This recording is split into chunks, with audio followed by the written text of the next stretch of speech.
मान लीजिए कि आप भारत की सेना में हैं, युद्ध शुरू हो गया है और आपको दुश्मन की जमीन पर कब्जा करना है, तो आप कैसे करेंगे?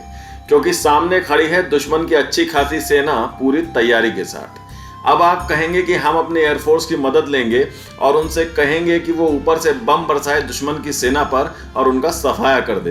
तो आपकी बात सही है, वायुसेना बम बरसा के दुश्मन के खेमे में हड़कंप तो मचा देगी, लेकिन दुश्मन की जमीन पर कब्जा करने के लिए तो थल सेना को ही आगे बढ़ना होगा। और इस काम में जो थल सेना का सबसे बड़ा हथियार होता है वो होता है उसका टैंक। जी हाँ, वो टैंक ही है जिसके इस्तेमाल से आप आगे कई किलोमीटर दूर तक दुश्मन के एसेट को निशाना बना सकते हैं और दुश्मन के एरिया में अंदर तक घुस सकते हैं, क्योंकि टैंक हमारे सैनिकों को सुरक्षित रखता है और साथ ही साथ दुश्मन की गोलीबारी का भी इस पर कोई असर नहीं होता है। पर मैं आपको आज ये सब क्यों बता रहा हूँ? क्योंकि एक अच्छी खबर निकल के ये आई है कि भारत को अपने T-90 Bhishma Mk3 main battle tank के फर्स्ट बैच की डिलीवरी मिल चुकी है। इस फर्स्ट बैच में कुल मिलाकर 10 टैंक हैं और इसी कड़ी में अगले 5 सालों तक भारतीय सेना को ऐसे टोटल 464 टैंक दिए जाएंगे। और अभी जो बाकी के 454 T-90S टैंक्स हैं उन्हें T-90 MS स्टैंडर्ड में अपग्रेड किया जा रहा है।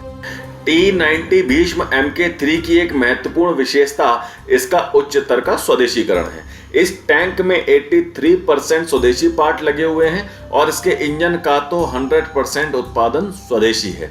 आत्मनिर्भर भारत के तहत स्वदेशीकरण का यह उच्च स्तर विदेशी रक्षा आयातों पर निर्भरता कम करने तथा सैन्य उत्पादन में आत्मनिर्भरता को मजबूत करने की भारत की प्रतिबद्धता को दर्शाता है। इसमें 130 हॉर्स पावर का एक दमदार इंजन लगा हुआ है और ये 60 किलोमीटर प्रति घंटे की रफ्तार से चल सकता है। इसकी रेंज अब 550 किलोमीटर तक हो गई है। दुश्मन को ढेर करने के लिए इसमें 125 mm की मेन गन और रिमोट से कंट्रोल होने वाली 7.62 mm की एंटी एयरक्राफ्ट गन भी लगी है, जो दुश्मन के हवा में उड़ते विमानों, हेलीकॉप्टर्स और ड्रोन को मार के गिरा सकती है।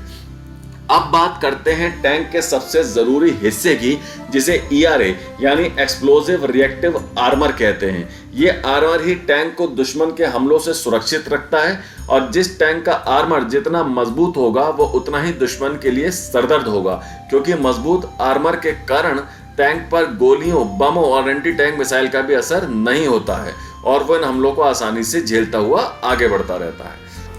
तो इस अपग्रेडेड T-90 Mk3 टैंक में कौन तख्त 5 ERA को लगाया गया है, जिससे बाकी हमले को तो छोड़िए, एंटी टैंक मिसाइल का हमला भी इसका कुछ नहीं बिगाड़ पाएगा।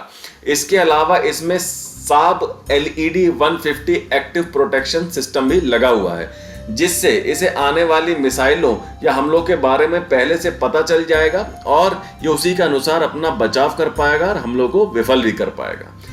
और तो और जो CBRN होते हैं यानी केमिकल, बायोलॉजिकल, रेडियोलॉजिकल और न्यूक्लियर थ्रेट्स, इसमें इन हमलों से सुरक्षा का भी प्रावधान है।